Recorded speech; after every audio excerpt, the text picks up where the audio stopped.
Hello, I'm Travis Glenn Sabera. Welcome to the New Dimensions Cafe. Today I'm hosting Carissa Carter and Scott Doorley, authors of Assembling Tomorrow. Welcome, Carissa, Scott, to the New Dimensions Cafe. Thank you for having us. Thanks so much. Before we get into the content of the book, I want to touch upon a little bit about the book itself. And first of all, I want to acknowledge the texture, the feel, the design, the illustrations. It was just such a pleasure to tactily hold this book and look forward to seeing what drawing might be there next. I just really want to acknowledge that. Yeah, we should give a shout out to our illustrator, Armando Veve, who's just like really incredible. And he's incredible because he's so technically amazing and also just incredibly creative. So a lot of those drawings came out of just us chit-chatting about like, well, this is what we mean by it and how can we integrate these things? And then he would come back with these like outlandish, really, really delicious illustrations. The book really was reflexive on itself and that it modeled and the final product is what you're talking about. And part of what helped us achieve that was such an interesting discovery in a book, and that's the incorporation not only on your design theory and your design invitations, but also it was interspersed with different works of fiction. And so I'm wondering what the role of fiction is in a design process. Well, if you think about it, everything is imagined before it is created. So everything's a work of fiction in our heads before we bring it to life. And designers are in the business of bringing new ideas, bringing new concepts to life. Fiction is one way to try them on. When you write a story that's set in the near future, which is what the fiction stories in our book are, they're set maybe 10 years out, maybe 20 years out. And each one of them takes a theme that is happening in the real world today, and it creates a moment around it. It creates a setting around it. It allows you to see the arguments that might happen. It allows you to see who might be in conflict with one another or how it would shift our value systems. So fiction's really a way of prototyping new future ideas. And not only as a design element, but we think historically fiction or science fiction have actively been used to make real world statements, to make declarations, and to put ideas out there in a way that's a little bit safer and less confrontational than if we were to actually sit down and say, we need to talk about this. Yeah, it's almost like, how The Simpsons as a cartoon can get away with a lot more than a live action sitcom might be able to. I think there's something about that to fiction. The other thing, too, though, is we're making everything's fiction practically. Think of your day, think of the thing you're worried about for tomorrow. Often our worries are filled with fictions, right? We expect something's going to go this way or that way, or we're projecting on someone else's feelings, and then we end up talking to them. We understand that actually our what we were thinking was totally wrong. So fictions are actually like a really nice way to anticipate and experiment with what's to come because our brains are just totally suited toward it. I like that word, to experiment with this. And there's a section in the book similar to this. It's called Be Awkward. Don't look away, even if it's uncomfortable. And so that's kind of moving from fiction into maybe what really might be awkward as an actuality in our experience. But how does this uncomfortable place teach us or help us with design? Awkwardness is really about noticing and noticing when, for whatever reason, something is out of whack. And, you might think about what situations you yourself are in and how they make you, like, what makes you feel awkward? Is it when you're in a new public place and everybody else seems to know where to go and what to do, or they have a friend and you're not quite sure who to talk to? Like, what are the norms of that? You could break that down, right? What are the norms of that space that cause that awkwardness in you? Is it based on, the dynamics of the group or the physical design of the space that allowed conversations to happen in certain places or not others? And that's what designers do, right? We're looking for these moments that may be places to create little shifts, little design opportunities. And awkwardness too, like what's not to love? Right, exactly. I mean, Carissa, a lot of Carissa's design projects that I'm aware of as a student had to do with creating awkward situations. So Chris is like an expert in awkwardness. I think. Well, she just named mine going into Yeah. that public space, not knowing anyone. Yeah. I mean, like, but just stand a little too close to somebody and see what they do. Right. And you know how close is a little too close. Like, are you just a little bit too close in line, or, right? Like, play with what you believe are the social conventions, and you can see how people will react and respond. You may notice this if you're traveling, especially internationally, where you don't know those customs. You don't know it's customary to rush the ticket counter, right? And you have to weasel your way in versus queue up calmly. So awkwardness is also a reflection of our social cultural constructs too. You really invited, as the antidote to hubris, as humility, to notice the awkwardness, to notice the gaps, and celebrate them and learn from them. Actually, that blew my mind. It was uncomfortable for me to think about these, but to see it as the antidote to hubris, and to call this noticing of our mistakes, that there are going to be mistakes, there is going to be awkwardness, that actually is the path forward. Humility and appreciation are like the underutilized tools. There's a great quote it's attributed to Isaac Asimov, but I don't know if that's quite right. It's one of those quotes like, who knows who said it, but the basic idea is that eureka is not the main word of science, this discovery and like, oh my gosh, perfect insight. It's that's it. It's it's like, what does that mean? Why didn't that work? Well, that seems like new information, and if you can think of genius not as something you have, but as something to find, I think that's a very valuable position to be in, and not just in a sort of humility kind of way, but in a powerful way. There's much more to discover outside of you than there is just in your head. Just mathematically talking to other people, clearly there are more people out in the world than there are yous. And so there's likely to be more interesting things beyond you. And if you can get into that, I think like we can really solve most things.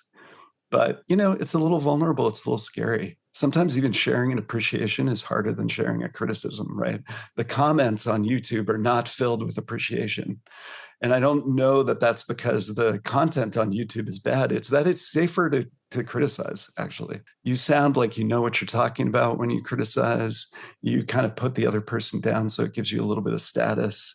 Just saying like, wow, this was great. It's a little vulnerable for some reason, but there's magic there. Totally. That makes me think of this. We have a section in the book too that we call naming your monsters, right? Which harkens back to this time when we used to put those funky little monsters on maps, that look like a fantastical creature. And what those monsters are this mix, this merge of something that is known and something that might be feared. And so when Scott's saying the positives of something, but also saying what you don't understand about it too, or what might be in conflict with it, and how do you do that in a way that is additive? Like if we look back to how those monsters are added to old maps, that's one model for it. By drawing that funky thing that has what looks like a whale's tail, but like a dragon head and like 18 spouts of water coming out the top, like we laugh. But back in those days, those maps were encyclopedias of the time. And what that creature is this actual way of keeping the known and the unknown, the fear and the potential in the public psyche, so that the next person that was on a seafaring vessel might build on it, might refine it. And we need ways to do that today, beyond this is great, this sucks, YouTube, thumbs up, thumbs down that Scott's talking about. It's the deliverer of that message, but then it's also the receiver of that message. So the impact, when we get views or likes or even comments that we're actually not sure what that's measuring or how to take it in or what it means, that it's asymmetrical conversation, if it's conversation at all. It's at least a very thin representation of what's going on, right? And very hard to understand what's behind it. And yet it gives us this huge emotional hit, right? Like if I get a bunch of thumbs down or somebody leaves a bad comment, I'm like, ooh, you also have this negativity bias where there are studies that say it takes, 10 versions of positive reinforcement to offset one negative, comment. And, those emotions are churning up all the time, even though the You representation is thin, right? It's not real. It's not real. It's unknown and delivered by people we don't even know, and yet it impacts us. It might not even be people. Might not even be people. Fair point. You start off the whole book addressing this with a quote by a romantic who also happens to be a quantum physicist, saying more or less that it's not actually the thing that's important, but it's our relationship to them. Yeah, I love that one. That's this guy, Carlo Rovelli. He writes a lot about physics, but he's very poetic in the way he writes about it. And he basically says, we shouldn't reduce the world to things. We should reduce it to happenings, because happenings are what matter. And happenings, he uses an example of a kiss. Like a kiss is a relation, a happening between two people, but it doesn't persist. It's not a thing, right? And he even goes down to say that, like, rocks, if you look at it at the right time scale, are just, molecules aggregating and disaggregating over time. They're not, even those things that feel so fixed, depending on how you look at it, are not fixed. But again, that gets into the idea that those things are actually really hard to measure, but they are the things that really matter. So again, there's research around that people, when they have an experience, the experience ends up being a lot more valuable to their psyche or their emotions than when they buy something. So, like buying a new car versus taking a new trip. I don't know if that's a perfect correlation, but taking a trip is like more fulfilling and more exciting than the car. But the trip is much more ethereal, and you don't even really totally remember it. You just have this feeling of it. And the things that are important can be hard to measure, and we got to keep that in mind as we're measuring all kinds of things that may or may not be important. This emotional inseparable part of design is that even if there's something here like this mug, the design includes my emotional experience to it that the designer may not have thought about. Maybe they have, we don't know, but I'm having that. This is a pleasurable. This is one of my favorite mugs. Brings me joy when I hold it. And so this kind of points to the idea in the book also of flow, that design has an origin and also a destination. The emotion is there, but also the relationship with time is there as part of the design. It is. And if we look at your mug again, Travis Glenn, like to me that looks like something that was likely handcrafted, right? Or hand carved, hand glazed. And a piece of the important part here too is one, the experience it creates for you, but also clearly all of the care that went into crafting and making that had to be done by a person who cares deeply about their work. And likely spent years honing that craft of being a ceramicist. And that brings up this interesting moment that we're in when we're now turning to technologies like generative AI to kind of shortcut some of the creative processes or work processes, the hard work in our lives. You might still be able to come out with a pretty picture on the other side of a generative AI prompt. Not yet a mug, anyway, but you could get something that's a visual design. But what's already gone then from that is the care in design work, right? Is the caring about what we're bringing into the world.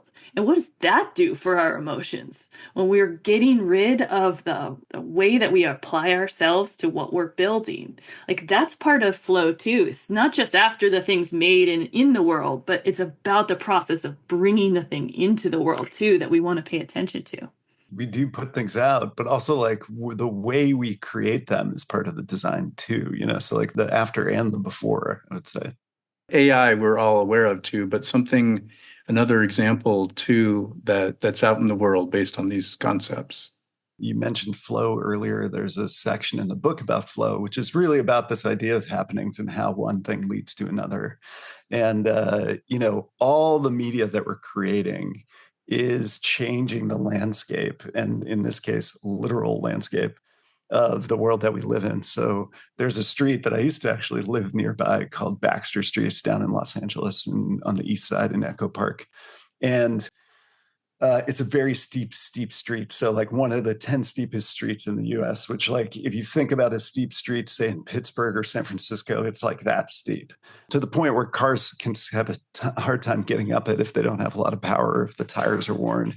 And there's this example where when map apps came about, they started to create traffic flows in LA where people would use Baxter Street as a cut through to get across traffic. You know, like when Waze came out, people started using back roads, and Baxter Street became this cut through. And the thing is there's no data when you look at Waze as to how steep that street is. So you start to go through, and so people were getting stuck, and then emergency vehicles were getting stuck. And so the LA Department of Transportation said, you know what we have to do? We got to reroute this road. So they made it a one-way street opposite the traffic. So then everybody goes around. But now you've got a one-way street up this very steep hill, which turns out to be this amazing ramp for stunts. And at the same time, social media shifted from Instagram to TikTok, and it became all about videos, and videos love movement. And so people were doing stunts. And so a person in 2022 launched a Tesla off the edge of Baxter Street, and it jumped about 40 or 50 feet before landing. And then of course, there are a bunch of people there taking video of it so they could post it on social media, slams into a parked Subaru. Everybody's fine. But then it kind of denotes that this street is a stunt street. So now every 2 weeks, people are trying to like jump over the street. Nothing really happened there other than the technology just opening up certain opportunities.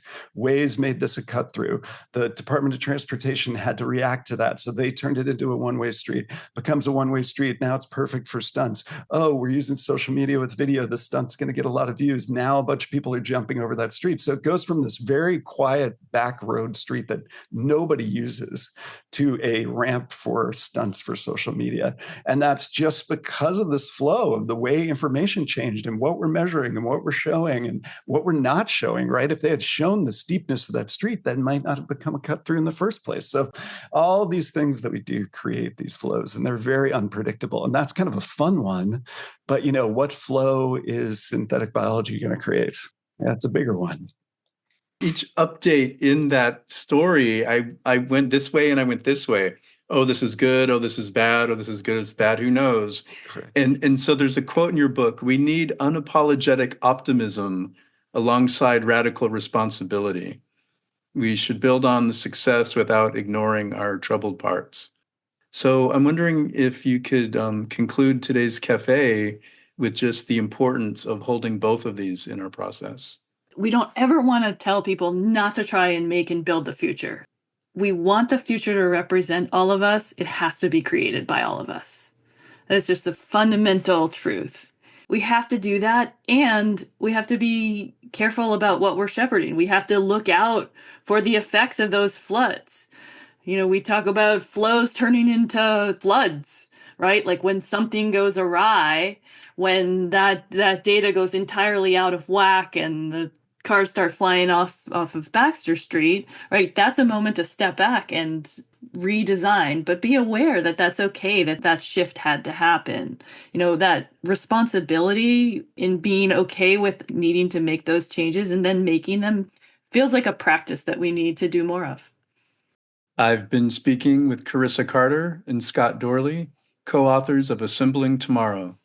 To find out more about their work, go to dschool.stanford.edu/books. Or you can get there through the New Dimensions website, newdimensions.org, where you'll find over 1,900 programs in our archive. I'm Travis Glenn Sabera, and I want to thank you for joining us at the New Dimensions Cafe. I invite you to please join us again.